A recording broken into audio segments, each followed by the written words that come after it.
All right, I think we're live. Hello, everyone, and welcome and happy Sunday. We've got just 2 days left until New World Aternum is upon us, and we're going to be sitting down today for roughly the next hour and a half, just knocking out some stuff within the current version, the current PC build of this game. If you guys are new to the channel, I usually like playing MMOs as much as I can on a controller, and New World Aternum takes the controller support in this game to the next level, and it's going to be coming to consoles, so it's going to be really interesting to see overall how does the MMO landscape change, if at all, because like I keep seeing lots of real positive reviews of Throne of Liberty. A lot of people saying, you know, this game keeps growing on me. It's got a lot of charm to it, so I'm really happy to see that people are enjoying Throne of Liberty, and it's going to be another one to watch. Not only that, but like if we just talk about MMOs in the next 6 months from now, you've got the Ashes of Creation Alpha 2, which is going to be dropping for me in November. I hear there are a couple people who will get a little bit taste of that here in October. And then essentially you've got early access kicking off for Pantheon Rise of the Fallen.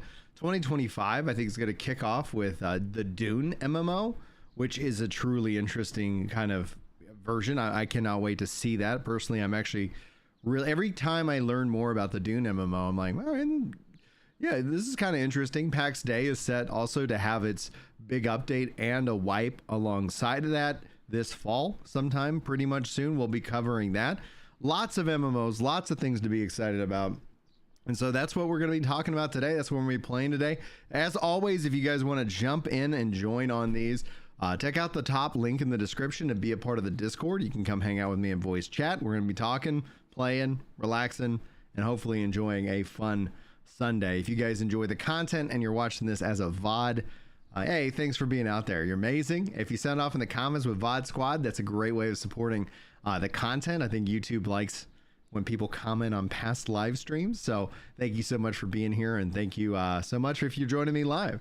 Let's jump into our Discord. What's up, Cameron? What's up, Brian? How's it going, sir? Not too bad. Okay. Monster Hunter World is probably one of the most rewarding games I've ever played. Yeah. I enjoyed my time with Monster Hunter World. I wish I put more time into it. I think I'm gonna have to make. I think I'm gonna have to make time for Wilds. Yeah. We're just discussing the gear system because honestly, this is probably the cleanest gear system I've seen in a game for that's a looter. Yeah. That incorporates rafting and boss fights.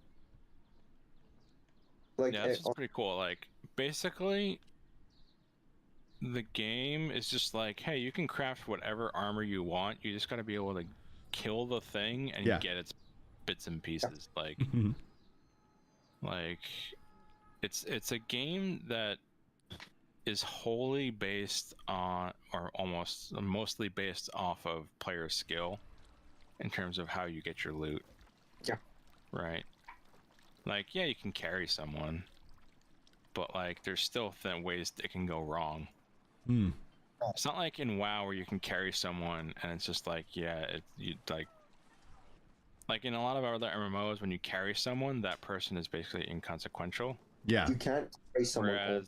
Whereas in Monster Hunter, at least World, right, from what I can tell, like, yeah, you can carry someone, but unless you're like super over geared, like unless you're like end game armor and you're fighting like a beginning game boss like monster, it's like each player kind of has this has their place in a fight. What's up, Mike? He says, I heard controller support overrated. Oh, Mike. Yeah, we're live on all the platforms. Go ahead and get this iron, why not? What's going on, Bathalos? How you doing? Happy Sunday to you. Hey, Solemn, how you doing, dude? I'm just catching up on chat. Jordan Cooper says, hey, Brian, hope you are well. Looking forward to New World Aternum, dude. Yes.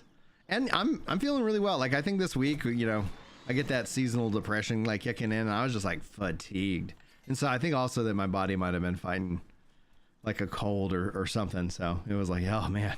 So by the time Thursday rolled around, I was like, oh, I feel like a human again. What's up, Benny? How you doing? Stag, what's up, dude? Just downloaded your New World to Xbox. I believe you have pre-downloads for New World Aternum are going up on the consoles, and then on PC, I think that drops on the man, like probably like tomorrow, like on the 14th. What's up, Jamie B? I will definitely be checking your Rollout again. I'm excited, dude. I like. It's so funny because like the real story is always gonna be like, yeah, people are gonna check it out, and some people are gonna stick around for a long time, some people aren't, and then what happens next? And I think essentially, like if AGS can deliver, especially this point going forward, like an update every, you know, every freaking month. Oh, sorry, not month. Excuse me. Every an expansion every year model. I think essentially that ends up kind of helping out a lot, in my opinion. An expansion every year? That's ambitious. Well, ESO does that. Yeah, Destiny was doing the same kind of model, and it just shows in the numbers because you get pre-expansion hype, you get expansion hype, and then people play, and then essentially kind of fall off. And so if you have people coming in and checking in on your game once a year, you know, especially because assuming the expansion model, because there's usually a cost to that, you end up having that ability of a good foundational kind of thing. That's just my opinion. I think when we look at it, we're seeing Guild Wars 2 also do like, hey, we're gonna make a new expansion. You know, it's like, great, way to go, Guild Wars. Y'all took some time off for a long time. It's weird. I usually find out that if the core gameplay is good and robust, people will stick around even if it's like not a lot of content. I think. Yeah, I think there's something else like going on within gaming when it's all said and done, because there's just, I think a lot of people are just generally fatigued with games as a service. There's a lot of really great games. I've been playing Metaphor, for example, and it's like, yeah, okay. Oh, dude, it like I'm enjoying it. I also have been playing the Final Fantasy Pixel remasters, and it's incredible. And those two games are Xbox Play Anywhere, and they're non-Xbox Studios, so I hope that's kind of a sign of things to come, because that actually gives, you know, in my mind, you know, Xbox kind of that's Xbox's competitive advantage, is you buy the game and you have it on PC and you have it on console. Xbox has been ramping up quite a bit as well recently. We'll see. Like they're actually producing quite a lot of games. They're doing some stuff, but obviously they had the little message about like, hey, we're investigating why people are skipping Xbox. And I think the answer is, this guy keeps talking. This is a long ass letter. All right, let's go. But I think essentially one of the theories I have is that it's a big ask with Game Pass, and we've seen that kind of change the buying culture. And so you see over on Xbox, the culture's become, I'll just wait till it's on Game Pass. And I think what we've ultimately seen is, you know, these devs want to sell their game, and then like a year later, it's like, okay, now it's on Game Pass. So they've been just kind of waiting that year anyway. You know, they're going to go just get sales on PlayStation, and then essentially a year later, then it's like, oh, hey, guess what? Now it's on Xbox and Game Pass. But that didn't happen with the Pixel remasters. That didn't happen with. It's because I'm part of the, you know, I'm 27, so I'm part of the older generation at this point. Welcome. For me, Welcome. I know, right? But the thing is that the older generation is the largest generation, and it's going to be the largest generation for a long time, just because we haven't produced enough people for the younger ones. Yeah. Y'all need to get on that, man. I'm working on it, Brian. I'm working on it. I'm trying to go first. Yeah. We all have established game libraries. Like, every single thing that's on that I could possibly want on Game Pass, I already own. Ooh. Stag has a good point about consoles, though. He says people on consoles are starved for MMOs. Yeah, we have 14, but more choice is always better. The thing with 14 is it requires a subscription. ESO, people say, you know, it kind of has the optional subscription. They got ESO. Guild Wars 2, I thought would have been perfect on console, and I'm wondering if Guild Wars 3 will. You know, I don't think you could. I don't think the economy of MMOs makes sense if you're not on console and PC at this point. Yeah, I don't think it's scale, you know. Right. I don't want to play any. I'm done with subscriptions. I have like GeForce Now. That is it. I don't want any other subscriptions. Like, if your MMO has a subscription, I'm not playing. It just becomes a bigger barrier for entry, and that subscription price doesn't cover what it used to cover. You know, it's like, yeah, it's still $15 a month, but I pay $15 for eggs now. Like, Yeah. like, It's okay. triple dipping. Yeah. Because you're asking me to do the box price, then you're asking me to do, which at this point is every year for a lot of the MMOs, and you're asking me to do, what, $10 to $15 a month. Then you're asking me to do microtransactions, which means I get a crappier product than what I got a long time ago as well, because all the good stuff is now cash shop. James says ESO sucks. I played it a little bit. Word for it. I'll take your word. It's not. I did not resonate with that game. I tried. The combat's rough. I mean, the combat to me is the major turnoff. Yeah. So FD says, I don't have the expansion. Do I get a ride? A mount would be a pretty big disadvantage without a mount. If you do not have the expansion, okay. So I do have news because I was talking with my contacts at EGS. They will keep the expansion on sale post the launch. My fear was, what if they just say, hey, it's New World Aternum, that's the version you need to buy. So they have no plans right now in the immediate future to take that option away. If you do not have the expansion, you will be at a disadvantage. So you're going to want to at some point upgrade. But I would say if you're on the fence, play the update, see if it feels good, and if it does, then just buy the expansion and bada bing, bada boom. Anybody who's buying New World Aternum already has all of it. So that's where there is that gap on the PC side of things. I wish they would make one minor change, and that would be give non-expansion players the mount. Just say, hey, here's one mount, you get the quest, and there's nothing, all the bells and whistles are still connected into the expansion, but then that way players who've been, wanting it can come check it out. So that would be something I think would be a really nice to have, but I don't think we're going to see that happen. Probably not. All the money they pulled in, they can't stabilize the servers. I don't know, man. Let's see here. What are my achievements? I mean, it depends how I don't know how to set up the server architecture. It really depends on how they're using stuff, and individuals' connection is going to be interesting. Like, if there's still server issues by the time the Lord of the Rings MMO comes out, I'm going to be surprised. The blind shooter says, with Throne of Liberty, I was able to heal party with D-pad, but this game doesn't seem to be able to heal in that way. Now, this isn't a tab targeting. I go into it in the video blind on kind of how you can use the right stick to basically target different party members and more, and then we'll keep adjusting it and and hopefully making it easy for everybody to kind of get in on the ground floor. All right, is there any? I guess I finished that train. Let's see here. Journal, main story. Okay, knocked that one out. All right, let's see here. Faction story. It still says introduce myself to Cleo. I've done that. I guess that's bugged.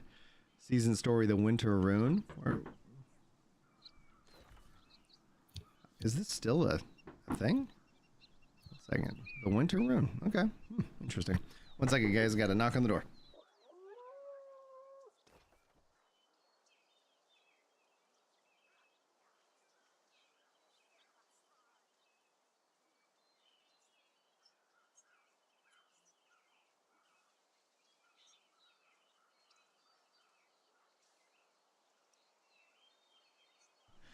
All right, dude. The mace is great. Is my musket the thing? Yeah, perfect.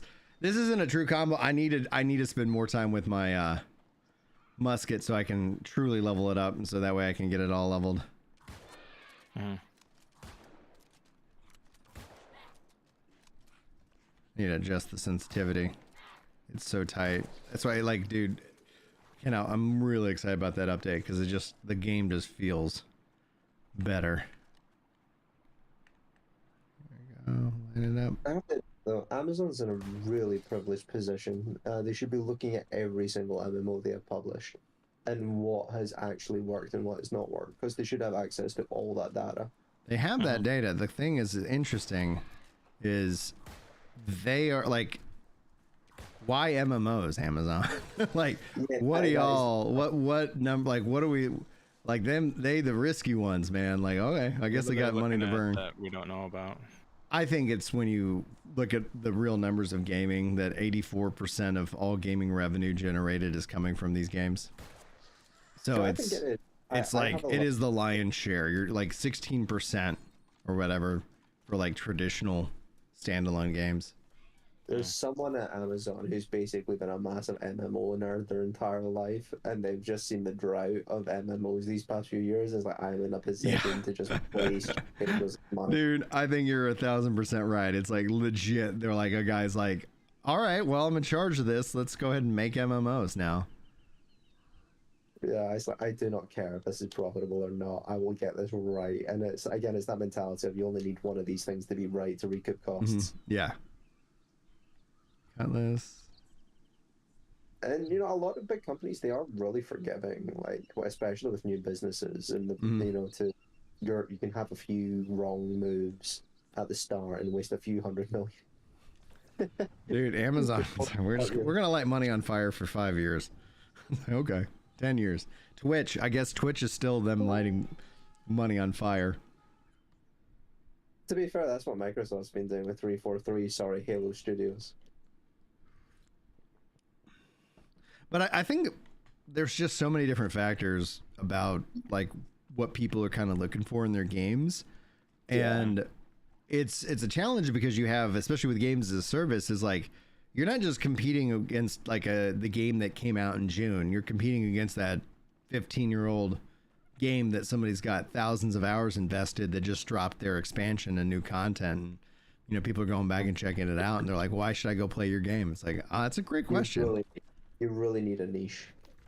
Well, and that's the thing. I think that's one of the why I've been so keen on New World and not worried about it. I was like, oh, okay, like it legit has a hook. It's not like I think anything on the market. And I was like, and people's complaint was after thousands of hours, the game ran out of content. And I'm like, okay, so it's got enough that people want to play it, and then they put a lot of time into it, and they do so much so that they can consume all the content. If the devs can keep releasing content, I don't see a problem. It's really weird because it's a single player game with online capability. Yeah. You just once the game's done, it's done. You can't really go to the dev and say, hey, when's the next patch? Yeah. And they're happy with that. I've never understood the things like, well, yeah, you've completed the MMO. Well done.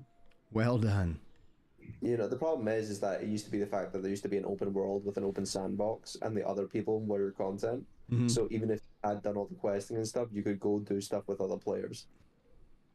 Oh, you just don't. Yeah, exactly. The only time I've seen in World of Warcraft or like Final Fantasy people actually do that is when they're role playing, or they're like doing the DJ, or they're doing like the DJ party stuff. Yeah. James, you just lit me on fire, dude. That's so funny. Oh, dude. So James writes, nobody burns money like Disney. They're just a bunch of woke cucks. Oh man, dude. They look like they're enjoying lighting money on fire. It's going to be interesting. I've heard like within different studios you have, because it's like when companies are that big, it's, it becomes a real challenge. I was looking at dude, Real Kitty with the 28 months at tier 3 over on Twitch. Thank you, sir. Pushes us up to 7 of 25. What's going on? I was looking at you're welcome. What's up, Wes? How you been, bud? I was looking at Michael Eisner's history with Disney. I'm just glad I'm watching something that's not PS5 Pro BS. Did you get one? Are you in the pro camp or the No, I'm not gonna get one. I don't have a reason for one. What's happening with a pro? What's happening? I've been out in the loop. I'm gonna I haven't seen your feed, Wes. Like, what's the general consensus? What's in your feed?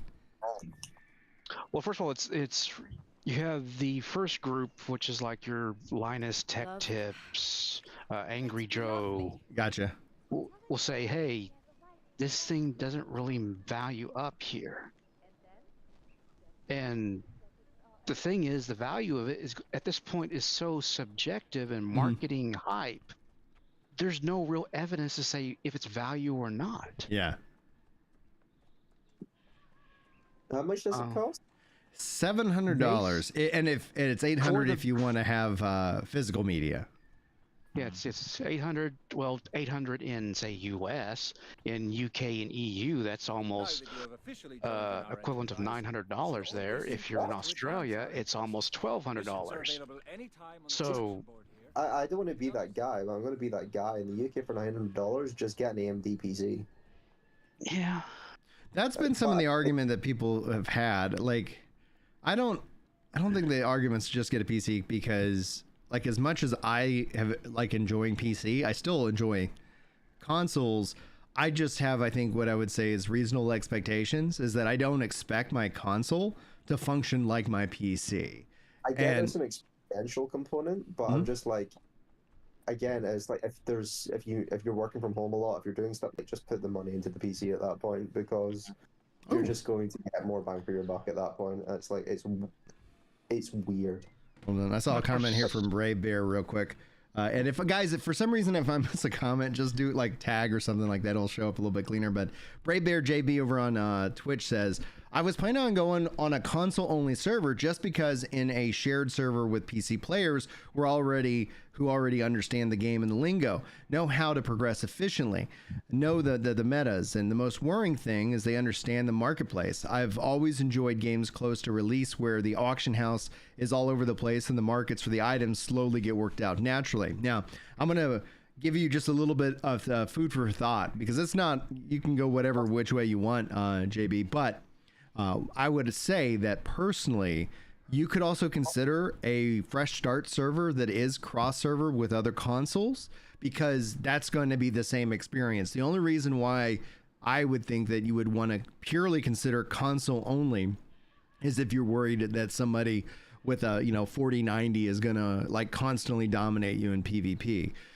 If you're not worried about that, I would just say the better bet is to be with as many people as humanly possible, and that would be something that I would encourage you to consider because they will have those servers that even if I wanted to play, I cannot take my legacy character to it. I would have to start a new character as well. And that legit tech guy says, hey, I'm glad I wasn't the only one playing this getting ready as an Xbox player, and I'm playing on the PC version to hold that itch back. Dude, yeah. I'm sticking with the PC version, but I did buy the Xbox version as well. I figured I was going to use the Xbox version as kind of my story playthrough, enjoying the cutscenes and whatnot. So that was my strategy behind it. I still do wish that it was cross progression though. Anyway, Wes, you were saying so. Linus text tips. They're all talking, like who is this for? That's the question: is who is this for? And if you look at it. Like if we look at some just base numbers on, say, PlayStation Network numbers, half of the PlayStation Network numbers are the actual PS5 owners. Can I ask how stronger is this thing compared to the Series X? Well, that's the big question, and that's the thing that's people are just trusting the hype to say, hey, it's going to be 35-45% faster. Well, isn't it only on the GPU? Yeah. Well, that's the thing is that what's been added to it is you have a stronger GPU, supposedly to help it actually hit the 4K 60 that the first one was meant to. Which whether it hits that or not is based entirely on how optimized the games are to hit that performance peak. I can tell you now who the PS5 Pro is designed for. All right, break it down. It's basically designed for those that have more money, but also don't have the desire to jump into the PC space. It's someone that wants the convenience of a console, that wants a slightly better experience than the base one. It's not. People seem to think it's designed for the regular consumer. It's not. There's a reason why Sony doesn't have doesn't have a high. Like, they don't expect a huge like they expected the PS4, which had like 90 million, and they're aiming for the PS4 Pro was 10 million sales. like the PS5 Pro is just designed for something that they hope to have on the market, that if people want to spend the money, can spend the money. If they don't want to, they don't expect it to sell. I've heard that their top sales that they hope it hits is 15 million lifetime in 7 years. I think it acts as a way to kind of double dip on some customers who are like, "Yep, I wanted to go ahead and upgrade," but I was like, I like my PS5, and I was like, it works fine. I was like, I just can't mathematically justify it. Is Steam on Xbox yet? No, not yet, but I think that's going to be something we see here in the next 18 months. Why not just get a Series X with the Steam launcher on it? When that happens, yeah, that's going to be the argument. When or if it happens. I think it's highly possible, but I mean, we could. I mean, we don't Even know then, until we know on this one. But just GeForce Now on your Xbox Series S, and you'd still get better performance than what the PS5 Pro is going to give you. Well, as long as you got the internet performance for it. Most people do. Like, it doesn't take a lot to get that running. And most of its performance gains is actually just AI upscaling. It's not actually, hey, here's a huge... No. It's not a high-end GPU going in there because, first of all, AMD is only on record saying that they're not really going to be pushing high-end GPUs anymore. They're going to be pushing mid-range. Yeah. To be fair, though, if you're having a high-end GPU inside that, you're looking at double the price for the console. Because well, and that's where how much are they willing to subsidize the console? And then I think essentially that's where, like, I think the more interesting question is not who is the PS5 Pro for, but at what price point are we going to see the PS6 and whatever the Xbox, what's the next generation launching at? I would say, and probably rightfully so, I could see the Switch 2, and I hope they call it the Super Nintendo Switch. But I could see that launching at $400. Like, that would be a price point that I'd be like, okay. From what I'm hearing, currently it looks like it's going to be close to 500, but Nintendo doesn't want that. Right. Nintendo wants to aim for 400, and that's one of the reasons why the Switch 2 is taking so long to come out. It's not the fact that they're not getting ready for it; it's just the fact they want to make sure that the hardware can hit the price point that they want, versus what it's probably going to have to hit. Because remember, Nintendo doesn't sell a console at a loss. Right. It's not like Microsoft and Sony that sell their consoles. Well, most of their consoles. The PS5 Pro is actually a profit from. Yeah. But I did something. I did something fun that the internet probably is going to hate this weekend. Y'all want to know what I did? Mm-hmm. What's that? You went to church. I go to church every weekend. Went to a political rally. No, I don't know. I was like, so it's so funny because it's like people are like, you're so this, and it's like from my politics, it's like I literally like I see like some good things in both camps, so I'm like I cannot be tribal in that regards, and I get so frustrated, especially because it's like there's just so much bullshit like from politicians, and I'm just like, ugh.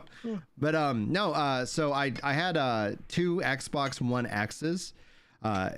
Like 2 of them, and Xbox in their naming convention is literally the worst.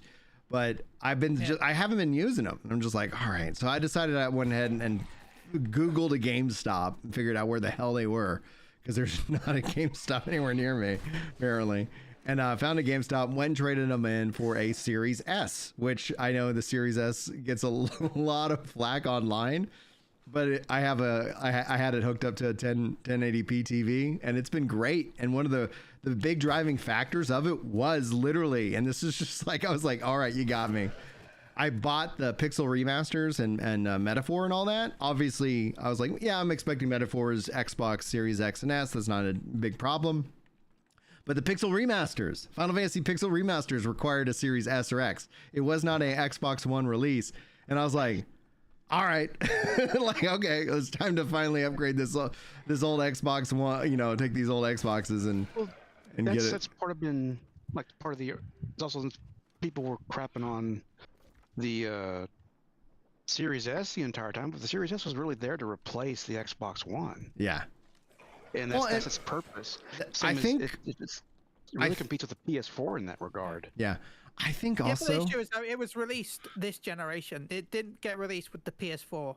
I'm going to And be that's honest. the problem. I'm more impressed the PS4 is still around.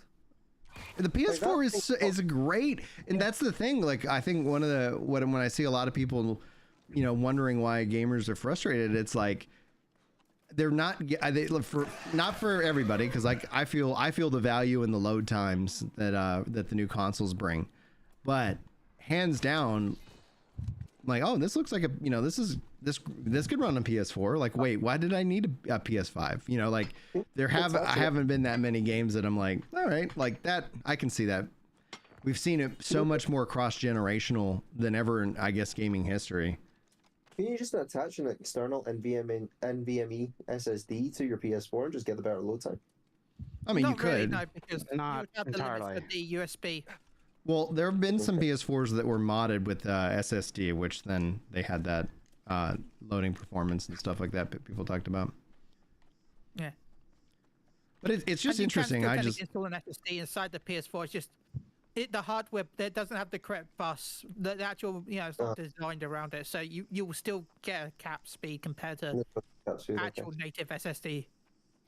You might get some basic performance boost out of it, but you have to have basically a drive with extra cache on it, just to help with those loading times. And even then, there's going to be still running into just data buffers. That's going to just slow that down. It wasn't designed for the SSD, so therefore it won't load in the exact same way as the PS5, because PS5 was custom made. Well, not custom made, but they're more modern, so therefore it's more designed around. I'm going to be honest. I'm just surprised how big the legs are on that console. Like, that's lasted. Well, the PS2 had a long life. Sony supports their consoles for quite a while. Sony supports for a minimum of 10 years for every console. To be fair, though, PS2 was a really good deal. Like, it was a Blu-ray drive. No, not Blu-ray. It was a DVD drive. It had everything in that. Yeah.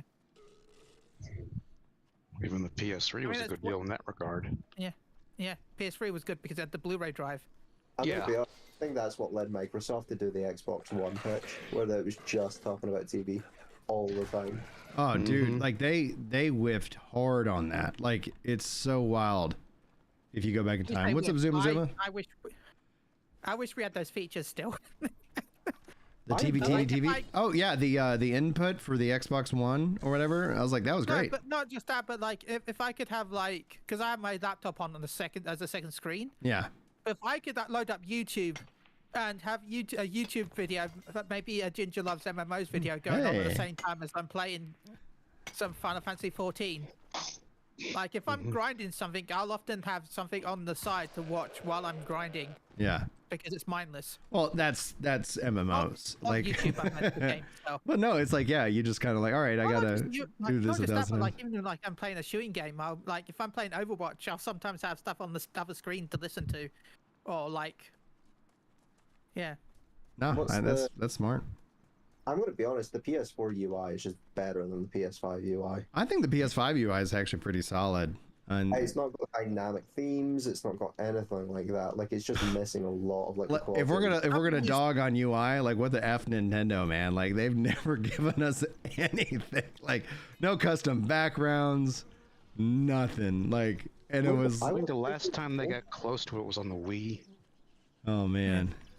I was so. Oh, you talk about that though. Remember though, the PS4 owners were like, "Man, we don't have our custom backgrounds from the PS3 era." It took like 4 years before they added custom backgrounds to the PS4 as well. So like PS3 eventually, they're like, "Oh my god, we've got custom backgrounds," and PS4 came out, and the PS4 didn't have them. And then people were like, "My PS3 has those custom backgrounds, but my PS4 doesn't." And then eventually they added them. Yeah. So you never know with the PS5. Maybe it's another year. The PS4 generation, the PS3 generation for me are starting to blur. Like, I go back and I think Bloodborne, and I'm like, was that the PS3 or PS4 at this point? I'm like, it's all just started to blur for me. I would say yes. Yes. Like, one game was on PS3, then the sequel was on PS4. It's just like, it's getting crazy. Like, but no, I was gutted when the PS4 came out and I didn't even have PlayStation Home on it. I was so sad about that. PlayStation Home was such an interesting experiment, you know? Do you want to know the real secret behind PlayStation Home? Sure. It started off as a Getaway sequel. Interesting. Really? Yeah. I was in part of the internal team for Home for a long time. And I got to test a lot of Home stuff before it came out. Or stuff that never came out, actually. Yeah. And yeah, it originally started off as a sequel to the Getaway, and then they tried to push into more social aspects. Mm-hmm. And as they kept pushing into more social aspects, they thought, well, this doesn't feel like the Getaway anymore. This feels like something different. And then that then turned into the PS Home project, which yeah, as you know, it became what it became. You did me message So yeah. It's odd, right? Because it's the game I would like. That was the app I would play when nothing else was on. Like it was the thing that would be like. You could call it the original metaverse. Yes. Yeah. That feels accurate. Oh, like when you we go had the down game here. store, like it was iconic because you had like the game store on the moon, and I was just like, Well, that's. you had events, real life events that are happening in the game, like in Home, where you'd like have like cool like parties and movies and stuff. Like you had music shows happening in real life that then they broadcast in PS Home. The saddest thing is the best MMO the console's ever had. Well, no, I mean teleport there. Which, by the way, had an Human MMO brain, added eventually. Remember, they added like a mini MMO inside PS Home. I might not have. I thought that looks like it's unlocked. There it goes. I was like, what the hell? I remember the Hogwarts, like the Pottermore area in PlayStation Home, and it was actually phenomenal. I hope that as we've seen. Oh, and also thank you, Mike, for that resub. I increased the member goal to 8. Overrated controller support. He says, man, dude, I tell you, like, I would love to see, because they finally brought PlayStation puts the baseball game on Xbox. It's like with the Marvel stuff. I wonder like if there's ever going to be any kind of pressure to be like, all right, because it seems like Blade is going to probably be on, PlayStation as well, and so it's like yeah, Xbox is putting these games, like, especially if they're building a video game shared universe. It's like it's going to be weird if it's like, okay, you gotta to continue the story of this universe. You must buy an Xbox or PlayStation now. It's like, what? I don't think Spider-Man it's a difficult subject because Sony owns so much of Spider-Man. Right. Like Marvel can't push for Spider-Man, because if they push for Spider-Man, then Sony could be like, well, guess you can't use it in the Marvel universe anymore. Do they actually own the video game rights to it, or is it just the movie rights? I think they have both of it. The merchandising rights. Sony owns the merchandising rights of. Didn't they pick that up for like just $1 million because somebody else had it, and then it was like, and then Sony, and then Marvel was going bankrupt, so they did a fire sale in the 70s or 80s, I think it was, and they sold basically all their movie rights to all the different companies to stay afloat. Sony picked that up. That's why Watch Quit. That's why they can't make a. Have you noticed there's never been a single Hulk solo movie? Right. Well, there has been a Hulk solo too. They've had they made like 3 Hulk movies before, not Marvel. Who made the original Incredible Hulk Sony with Universal. Universal made that? Yeah. Interesting. Okay. Yeah, Universal had the They incorporated it into the MCU though. Yeah, they incorporated it, but they're not legally allowed to make a solo Hulk movie. It's why when they tried to do World War Hulk, they turned into Thor Ragnarok. Hey, Scenic. Because they wanted to do World War Hulk, but they couldn't. Scenic's got a couple questions, guys. We're going to pivot back to New World, and then we'll get back to solving the MCU. The Scenic says, do I have to rebuy the game, and our characters are getting wiped? No wipes. Progression carries forward. Scenic, if you own the expansion, there's nothing for you that you need to buy. If you don't own the expansion, there's technically nothing you need to buy, but to unlock all the content of New World Aternum, you will need to pick up the expansion, which will be on sale.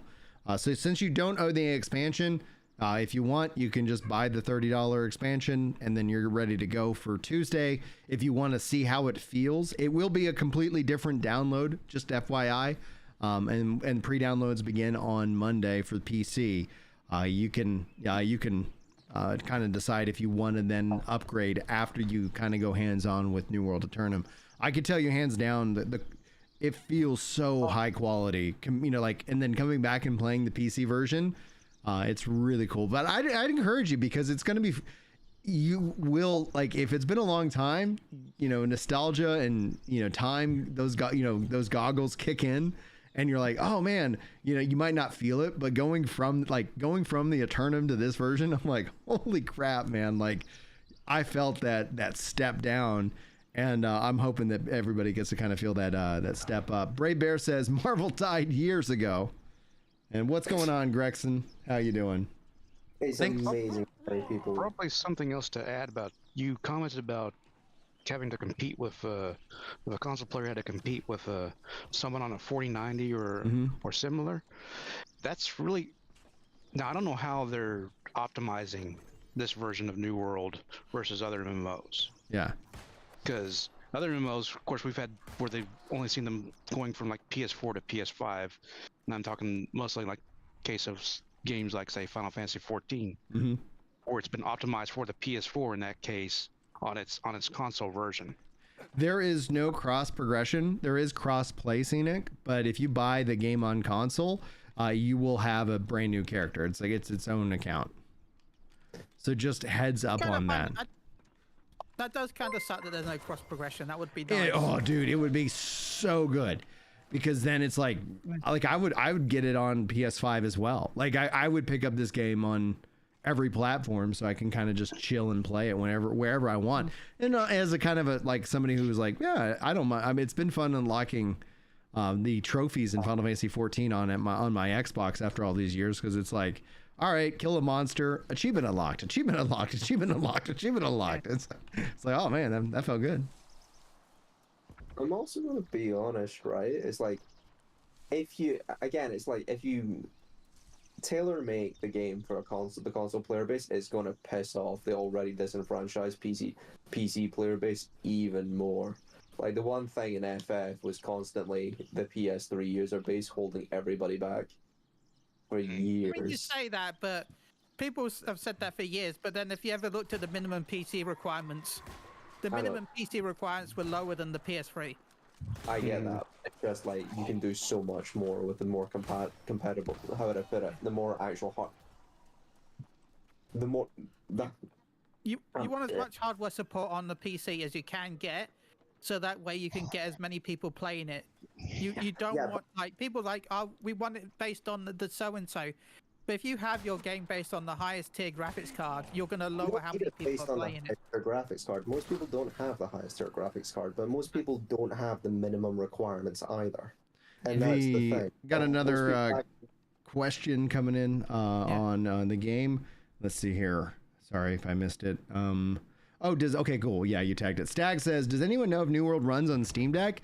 Yes and no. The current version of New World does run on Steam Deck, but there are some like workarounds and like things you have to do to kind of get it to run better. Like there's some software you want to kind of install, because like whenever you would teleport into a town, it could crash the game, and that's not fun.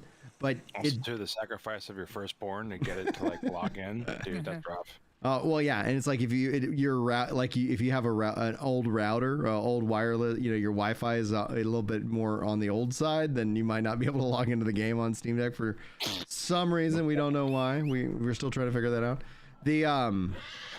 But I don't know on the Aternum side of things, and that will be something I'll see if I can't test out for you guys sometime this week. Maybe. I would imagine Aternum will run. I think it should run better. Deck, if not better. I think it should. Imagine. I hope it does, because I think that's going to be a nice option for a lot of players, especially because, again, like now that it's native controller support and really good controller support, if I might add that, I'm like, yeah, let's go. Let's freaking go. Check Proton DB Steam Deck. I have some tweaks. Thank you very much, Neela. Hopefully I'm not butchering your name. And thank you guys for the 11 likes on the stream. We got almost 72 people over here on YouTube. I'm going to challenge you guys to see if you can't crush 30. So you get, let's see, 70. So yeah, 30. 30's I guess 35 would be halfway. Y'all's choice.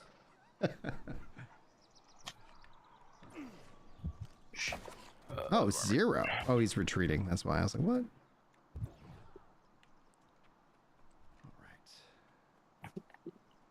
Gotta be honest though, when it comes to like PC components, the 1080 has legs as well. That card is still going. It's GOAT. It'll be GOAT forever. Yeah, I know. Like they're constantly, Nvidia is constantly trying to say, "Oh yeah, it's time to pack up." No, that thing's It's a performance measure. Yeah, you got 40 frames on New World Aternum on Steam Deck, dude. That's really good.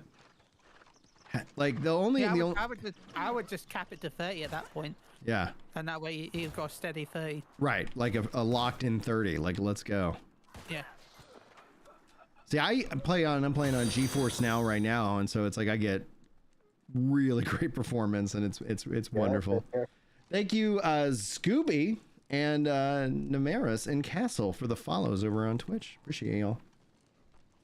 To be honest, like my plan going forward is just to get maybe like a Surface Pro or a micro form factor, and then just use GeForce Now for the power substitute. I'm really not interested in buying like stuff like. I just don't have time anymore, like to fiddle with stuff. Well, that's the thing. Like back to the conversation, like who's the PS5 Pro for? Who are these high, like expensive consoles that don't obviously do as much as an expensive PC would do? And it's about convenience. It's just the ability for me to like say, hey, I just want to play a game. And so that's the thing that the PC Master Race crowd out there, like they have a hard time like communicating this with other gamers, because it's like, but why wouldn't you want to run mods? Why wouldn't you want to have like the ability to tweak the ever living crap out of your game? And it's like, sometimes, dude, I just want to play a game. I don't want to have to like troubleshoot anything. Well, the problem is I really don't care about mods. Like I've been a console gamer my entire life. I really have no use or interest in mods. Yeah. The biggest problem with the PC thing is that people still view PC gaming like it was in 2010. PC gaming right now is really convenient. It's really easy. It's just the click of a button these days. You don't really have to troubleshoot anything these days. It's very rare that you do. And I'm going to be honest, it's like, if you want to do mods and all that, modders aren't the vast majority of gamers anyway. Yeah. They're very... I've been a PC gamer for the last 15 years. Rarely do mods, actually. Yeah. The only game I actually do mod is World of Warcraft, and it's like one mod, literally. It's just one. What one are you using? Just a DPS meter. Oh, okay, is it just DPS? Yeah, which is my funny thing is when I My funny thing is when I see people comparing the PC to PS5 Pro, everyone uses used parts. It's always used parts to make it the same price. You don't even need to use used parts anymore. You can literally, because the whole problem with a PS5 is that it's on an APU. The problem with an APU is you're not getting this, even if it is a direct, you have to use a direct part, so it's direct AMD. But the problem with the APU is it's not going to get the same horsepower as an individual component. So even though it's like, you're still going to get more power out of that standalone GPU than you would on the PS5. It really just depends on where's your favorite place to play, where's your favorite platform to play, and is that where your digital library is? And the best part, it's just about where's your preferred place, like what experience do you want? Yeah. Got a 1 second. I got a question in chat. I want to make sure we get it. Yeah, it's like anytime I always want to try to make sure we get questions answered. Blase, I think I got that right. Says, "Are you done with Throne and Liberty?" No, I'm not done. I haven't hit level cap on Throne and Liberty yet. But like I said, going into the launch, I was like, I know I do not have 40 hours to put into Throne and Liberty before both New World Aternum launches. But just this, with the boys, baseball, with Annie's soccer, with all the things that I have to do on the day to day, that like I just like I play it a little bit here and there, and I'll play it some more, but yeah, like not done. So because I want to make sure, like my goal within, especially as somebody who likes to talk about MMOs and cover MMOs for content, is to have like a level cap character in as many MMOs as possible, because I think it's fun to kind of look at and see what games do what really well versus like, I like this feature in this game and I like this feature in this game, and to have like hands-on, you know, knowledge about how all that works. So yeah, I'm not playing Throne now because it's like we got literally 2 days till New World Aternum.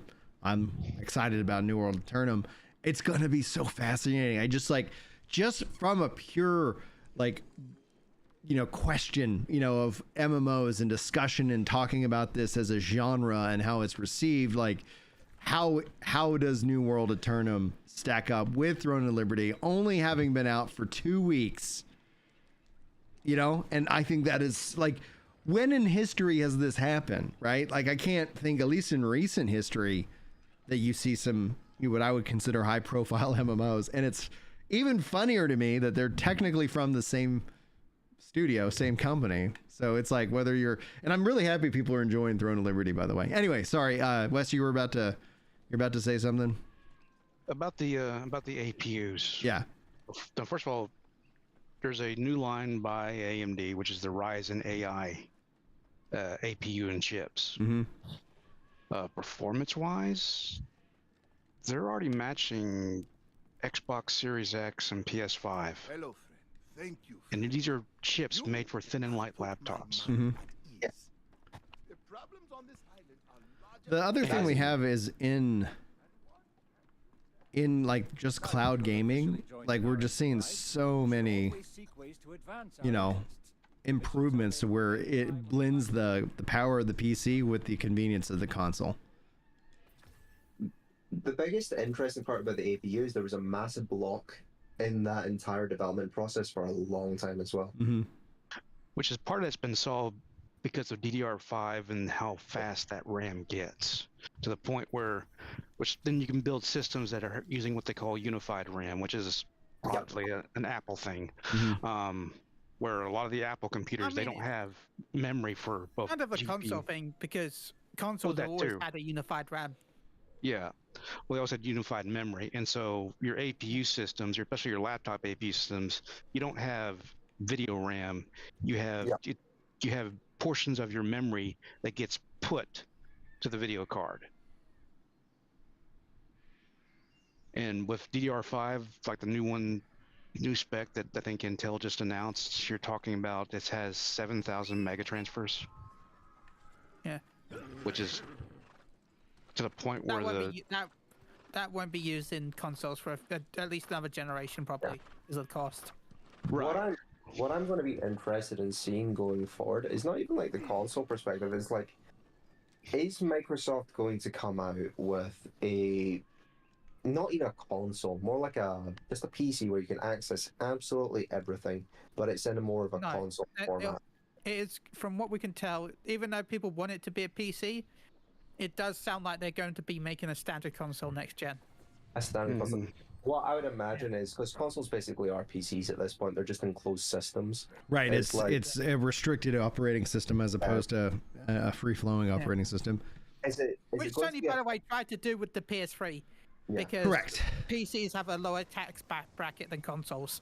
So they tried to market the PS3 as a computer system so they could pay less tax. I mean, you could hook up a printer to it, I remember. Valve could do it as well, where it's just going to be like, they're going to have another shot at like, look, this is going to be the standard spec for the next 5 to 6 years. Oh my god, the Steam box. The Steam box, to be fair, some of that stuff is pretty good for its time. I mean, but it like never took off. No, well, to be fair, everybody was you're selling that to PC user base. Yeah. You know, it's like you want to pair that. Right, these guys are tough. And the Steam ecosystem's good. Like, my only problem is I don't own anything. Yeah, that's a bit disturbing.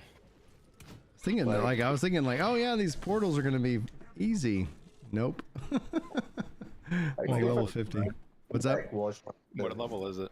Like the monsters were level 50, and I was like, the area is like level 30 mental. I was like, all right, maybe that one will be a little bit easier. I do think that the next Xbox has a possibility of saying, hey, we've got other systems like other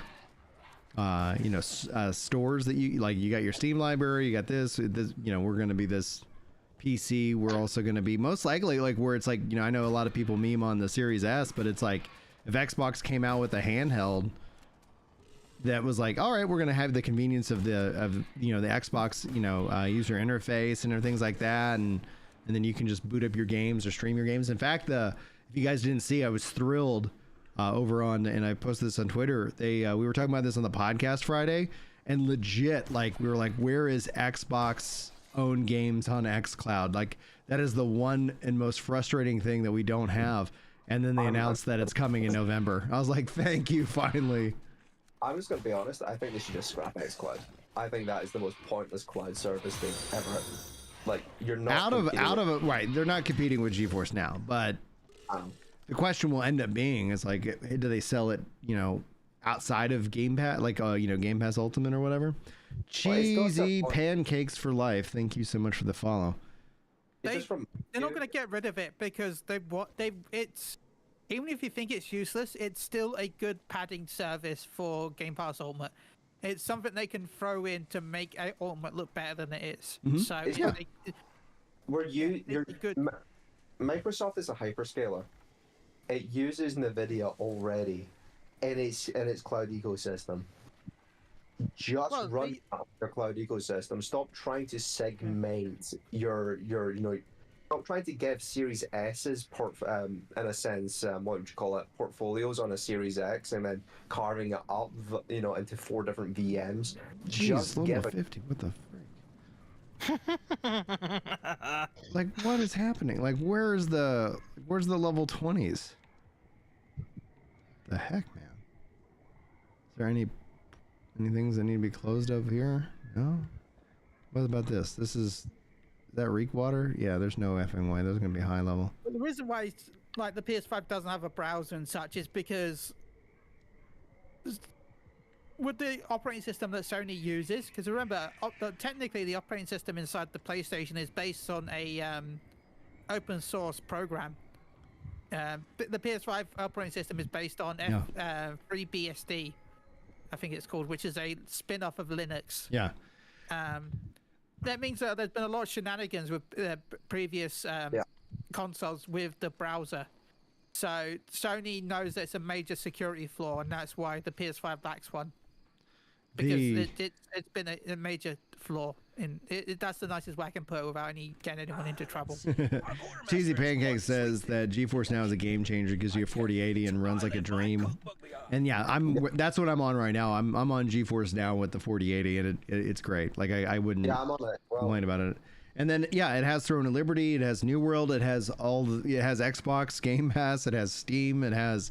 I'm curious now that Ubisoft looks like they're going to be starting to support Steam again. Like I think that will be a big win for gamers, because people are just kind of like, this is the store, this is where I buy my games.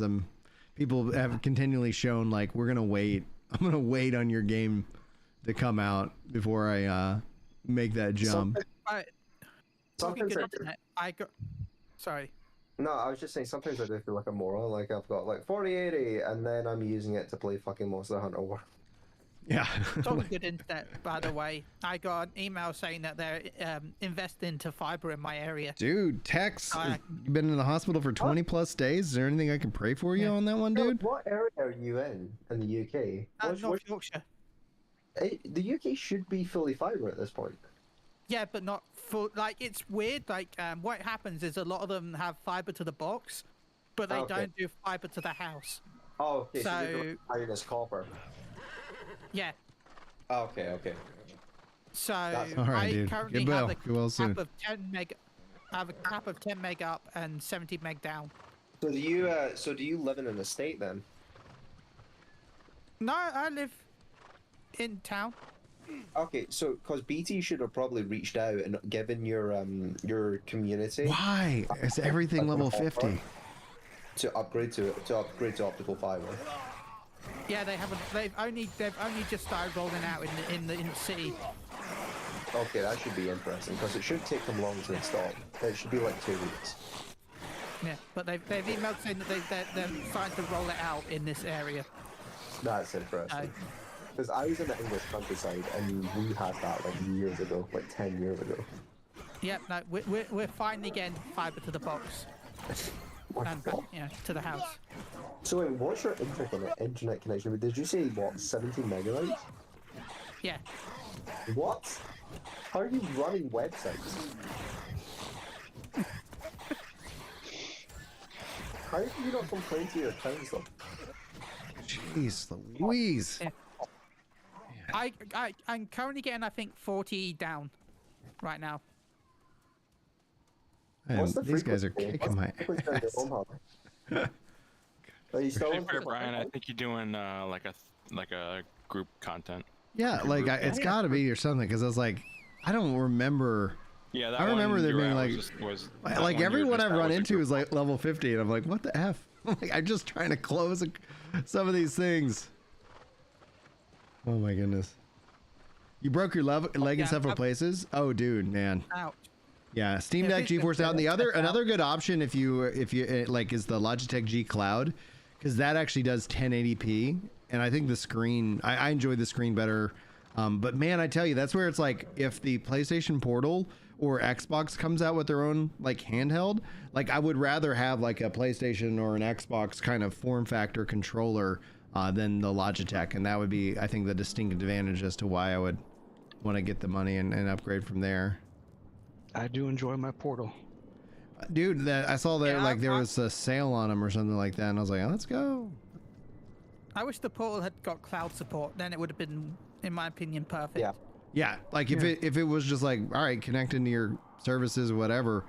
I think it even runs Android, so it's like I think it literally can. It's just a matter that they're saying no. All right, there's nobody here. The Portal's a good shape. I do feel like it actually would make a really good cloud machine. It should. The thing is, the problem is that PlayStation has locked down all cloud or streaming away from it. So its only streaming is going to be local streaming, which is going from the PlayStation console to the Portal. But if you want to play like a PS3, the only way you play PS3 games on current PlayStation is via the cloud streaming off of PS3 emulator. By the way, Sony. sorry, who was the person talking about their 50 for crying. internet connection in England? I just want to. Me. No, me. Okay. The Aussies now have a GeForce. Now have GeForce Now. Woohoo! Way to go, Aussies! They're doing a lot of upgrading down there. Wait, doesn't Australia do it through another provider though? Maybe they made a change to the portals, making them all like scale or something. Anyway, I don't think anybody's on. Yeah, like it looks like it's all the group content. Which, let's see here. I doubt anybody's on the. Let's see here. Company. Me. I'm the only one online. Yeah. I sent you a DM. We're just watching you, Brian. What's you'd like to support now, huh? Brian, become governor. Am I not the governor? What the? No, fuck? I took it over for a little bit. Oh, okay. Cause, How do I become governor? left-hand side? Become governor. Kelly, I'm so sorry. Thank you. Oh. We got a couple people. We need to see if any of these guys come back more than a year. But like outside of that, they're when I go scroll, it's like a couple days. It's not horrible. Some activity. Yeah. Dude, congrats to the Aussies. That's such a. They've always, I felt like, got overlooked from like third internet. Largest, it's the third largest market for gaming. They finally got a data center for Final Fantasy, right? It's they also lost a war to birds. So to birds? Yeah, there was a flock of like I think it was 10,000 emus destroying crops and shit, like in the early 1900s. Huh.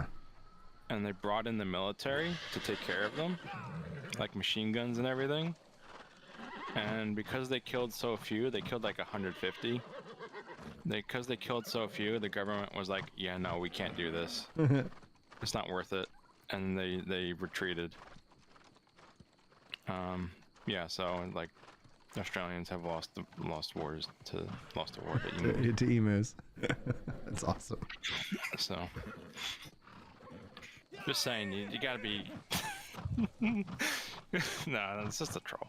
But yes, that war actually did happen, the Great Emu War. I love how you say yes, that actually did happen. And I'm like, oh my god. It's so absurd. It sounds so ridiculous, but it like legitimately happened. Do you know what's Why does it absurd? tell me there's a quest that I've completed? My sister dated an Australian and he's from a town called Gympie. Gimpy? Gympie. I could not stop laughing. Gimping? Yes, Interesting. Oh Gympie. my god. I know. Did he have a suit?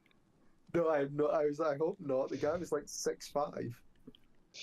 You should have asked him, like, hey man, do you have a gimp suit? Yeah, she told me not to do that. Aw, come on. I was actually watching a video with one of those earlier, kind of. Well, Cheesecake says they live 2 hours from Gimpy. Oh, well. I was watching a video, kind of what. Basically, it was a gift. It was a YouTube video where people spent money on each other's gifts, and he opened the box and thought that's what he got, but it was like actually an LED like DJ suit, like it lights up and. Cool. Oh. But originally it looked like that, you know, when he opened the box. But no, it was I mean- like LEDs. Newspin, But when he opened it, yeah. he's like, "Why would you buy me that?" Newspin True, says I Joey. kind of wishes that I was re-rolling because they got like a whole on a new server.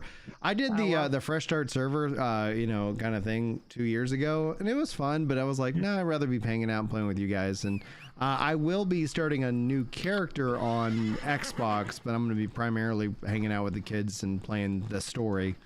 You know, that because that way it's like, yeah, let me just that way I'm not worried about, you know, cutscenes, talking and trying to listen and all that good stuff.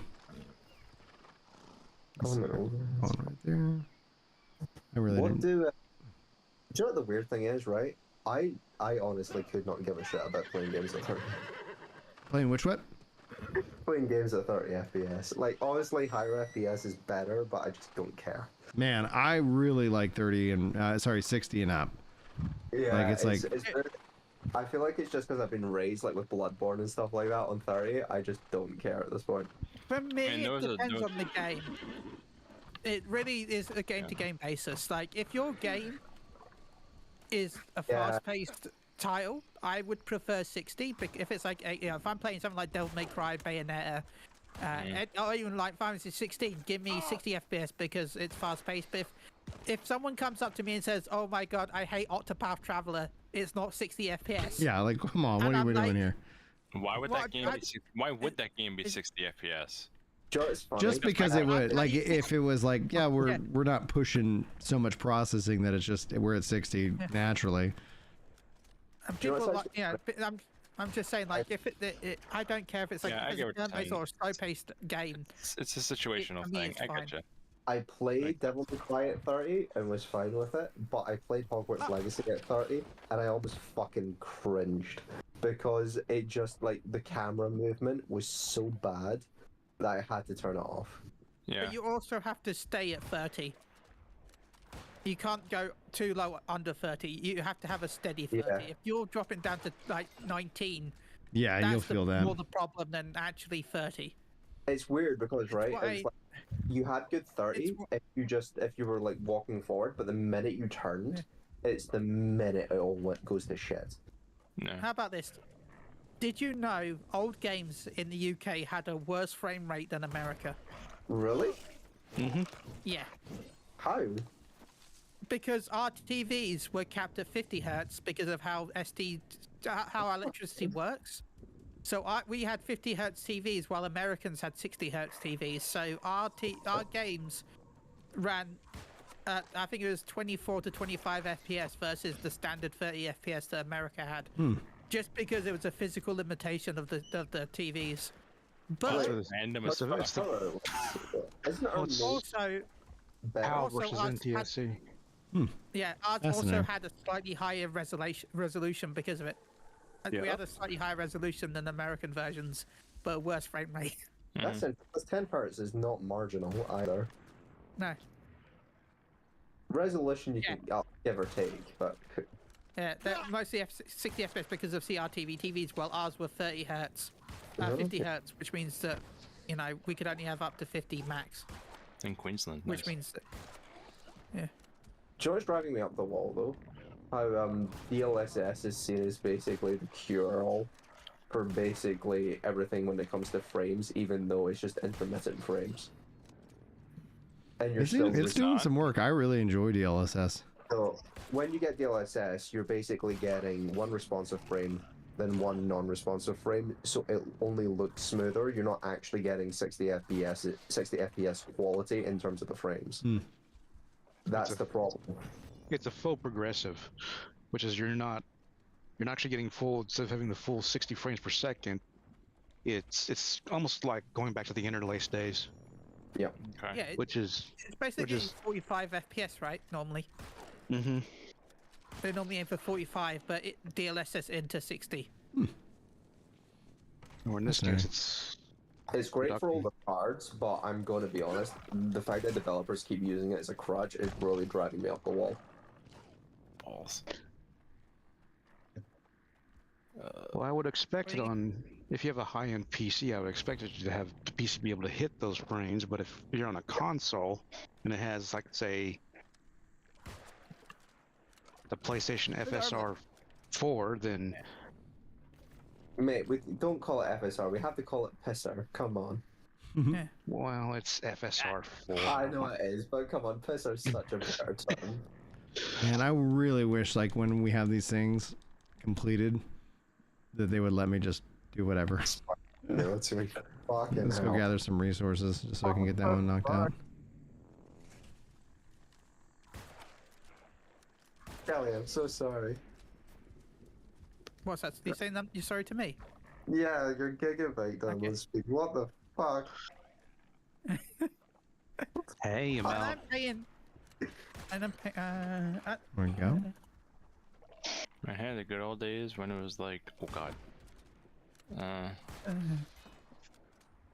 It was like. I'm paying the equivalent of $61 a month for that. What? That's expensive. That's what I pay for 300. Well, I pay that for 30. Woo! Ouch.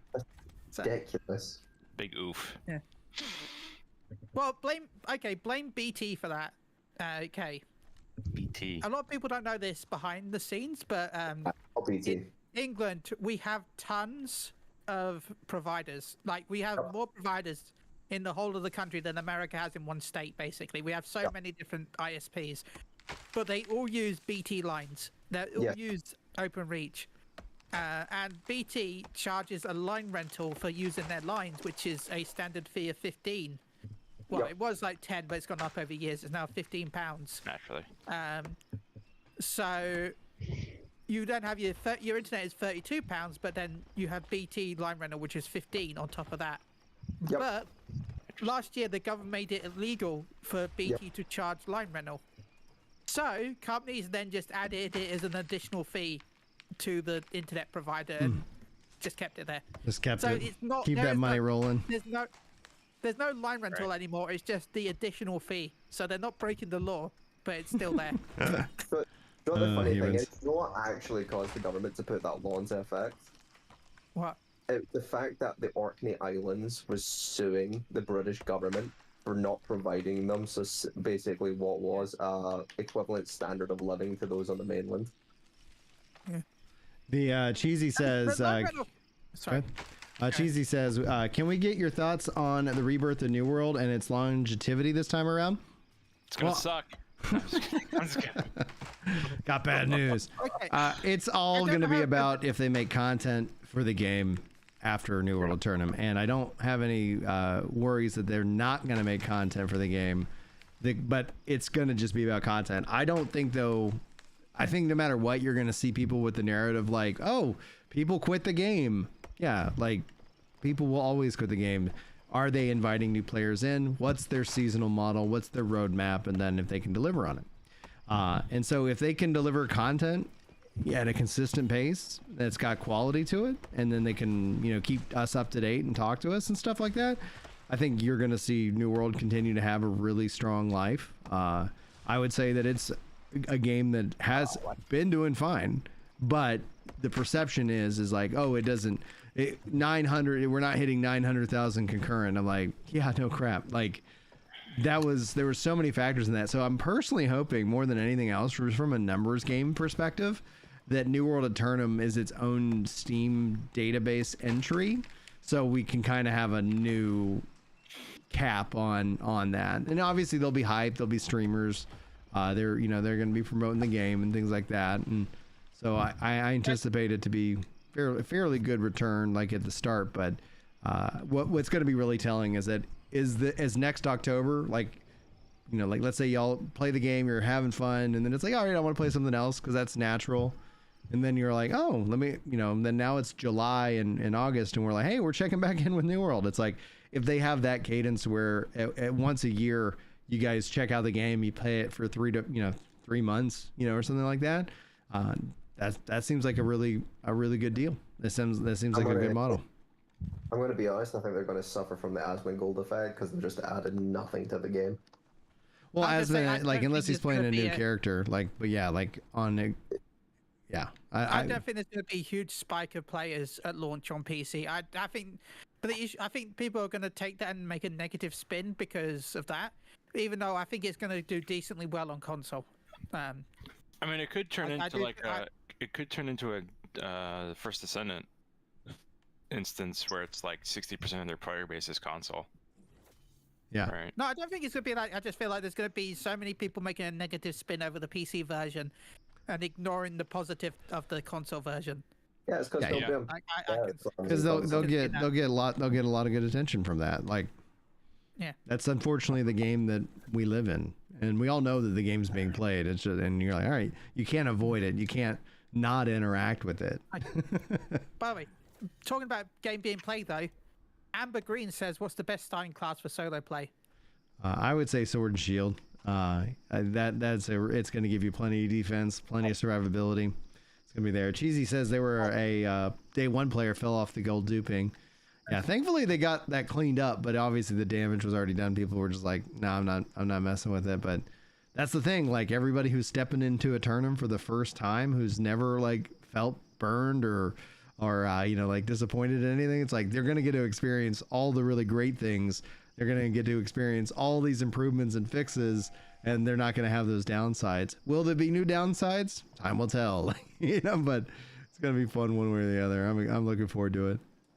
About numbers. Sorry, Kevin, what are you going to say? I was going to say, have they announced when they're going to make the roadmap? They said after release. I said that the better thing, I wish they would just tell us tomorrow. I wish like on Monday they would say, hey, here's the roadmap. But no, we're still awaiting for that information, because they've, from a communications perspective, the biggest I think failure they've had has been that they didn't communicate well, going into the announcement for the PC veterans base. So I would say I don't care what they say. I want to see action. And so I think from a perspective, you get the excitement, and then they release the roadmap. They do need to release at some point this year. Don't have us wait till January or February to tell us what's coming next, like just give us what we want. See you, Wes. Thanks for hanging out, buddy. I just hope it's good. Like, I'm not going to have the previous baggage, but I just hope it's good. Yeah, I think it's going to be good. I enjoyed it. I really enjoyed it. By the way, talking numbers, I'm going to go completely off topic here. Okay. Sorry. No, you're good. But Steam numbers. I can't believe I'm saying this, but Dragon Ball came out recently, and I was really hyped for that. Uh-huh. Yeah. It's officially on Steam the most played fighting game of all time. Nice. Really?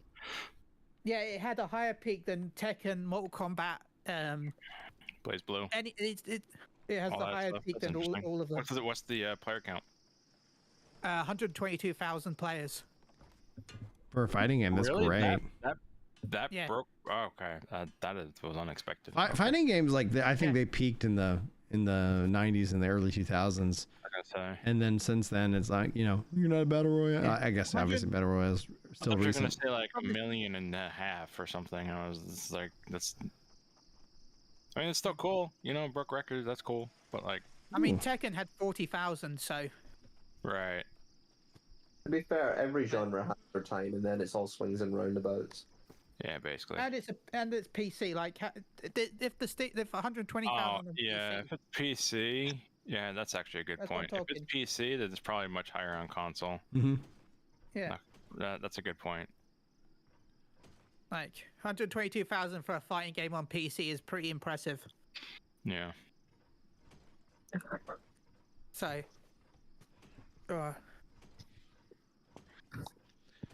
Chivo says, I just got the game for a few days ago and got to level 20, but now I'm waiting for the 15th to start a new character. Sweet, man. Okay. Yeah, I'm just generally curious as to like what was it that got you to jump in, and then you were just kind of like playing around with it, and then ultimately planning on starting a new character. Nothing wrong with it. I was just like, that's a cool strat actually. Like, all right, I'm gonna test this out with the knowledge that this isn't my main character.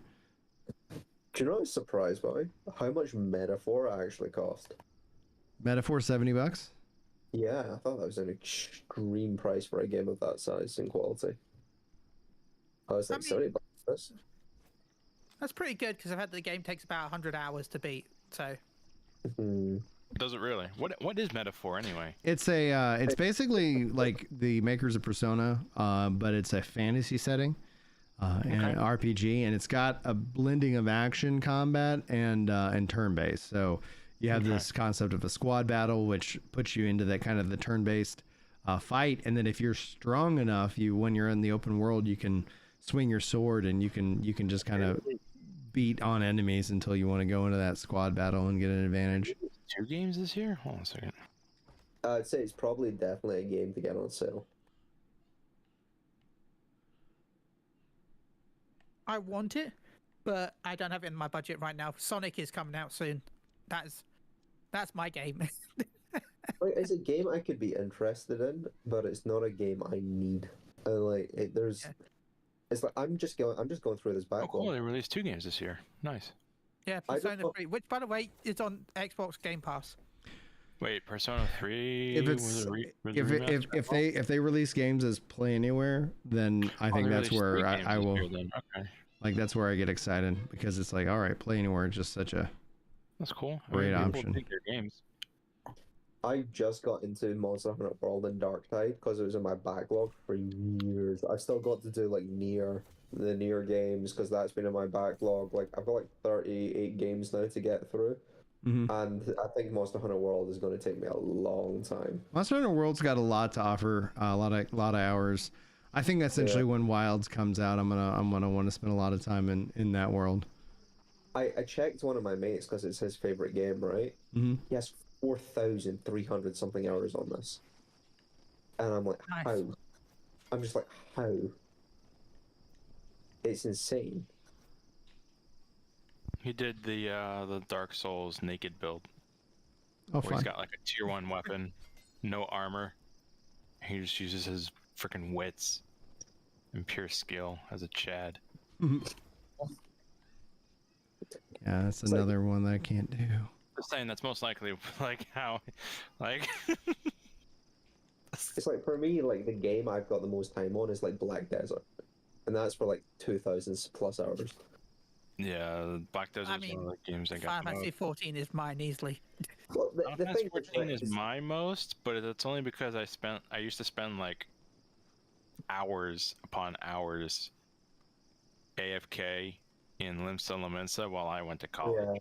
Yeah, it's weird, right? Because it's only on Steam, so I don't know how much I played WoW for, and I don't know how much I played FF14 for.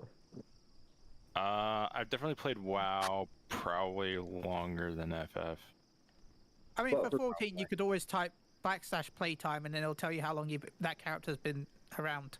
Yeah, but I also have multiple accounts over the years. Yeah. So Yeah, the issue, well, with WoW at least, it's difficult because it goes by character, not by overall playtime. Yeah. On So- PlayStation, at least, you can tell however long because it has like a number before Yeah, you it actually does. load the game. So the problem is with that, it just makes me feel utterly miserable. I played Black Desert so much in university that I had to make that private because I was so ashamed of how much time I put into that game. Don't look at my shame. Yeah, I think I was at 380 days of playtime on Final Fantasy 11 back in the day. That's a lot of time. But to be fair though, 11 again,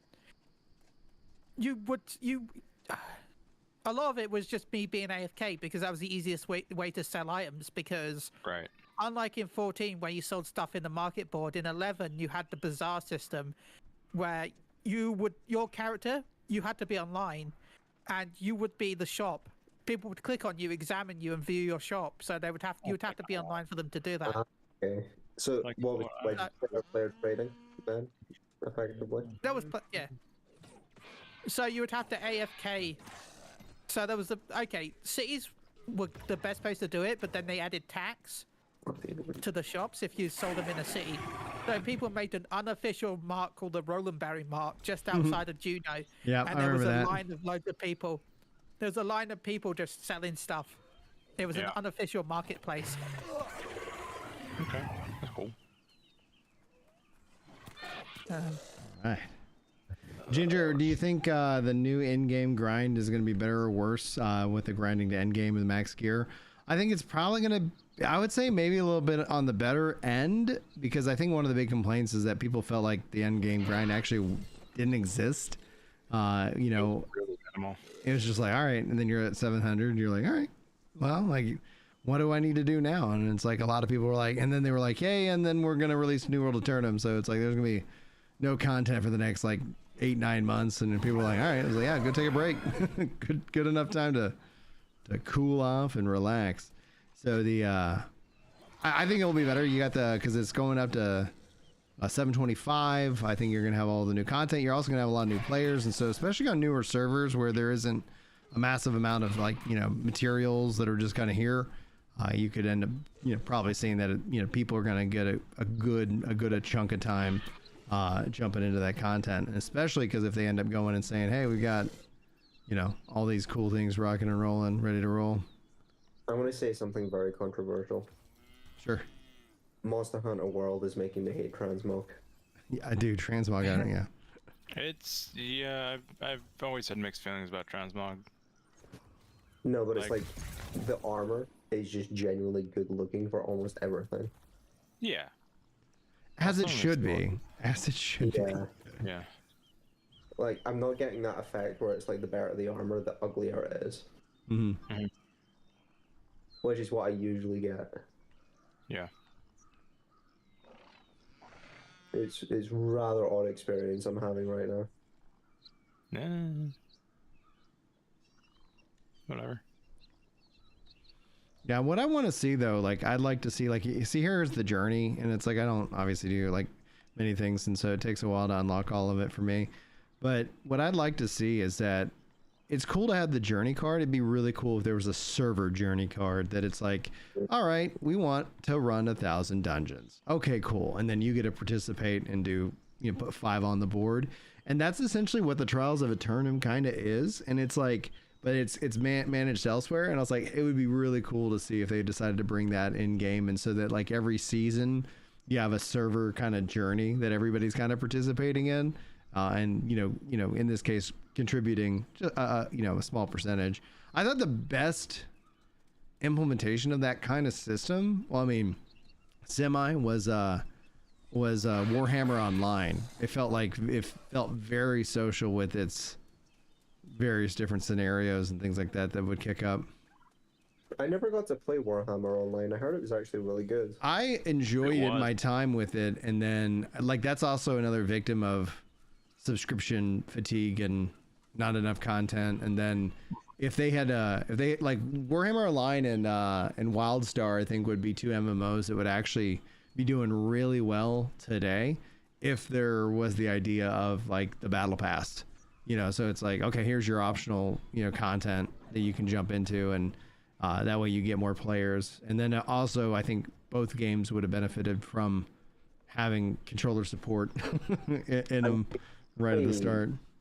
I genuinely do wonder how well a lot of these games would do if they stopped marketing themselves as MMOs and started marketing themselves as like open world bases with online. That's what this game is marketing as, like especially on the console player base. Hey, it's an ARPG. Also happens to be an MMO, but we're not going to tell you that. Or like you can call it like a multiplayer ARPG, right? Yeah. Like get rid of the MMO label and just call it like a multiplayer game, right? Yeah, exactly. Or co-op, whatever. All right, guys, we got a couple follows. Hughley and CJ, welcome in, guys. For those of you who are new or you missed the live, if this is a VOD that you're enjoying, I hope that you enjoyed the hangout and the conversation. Generally speaking, Sundays and Wednesdays tend to be kind of when I stream. So we stream Sundays afternoon and then usually Wednesday around kind of a lunch and loot.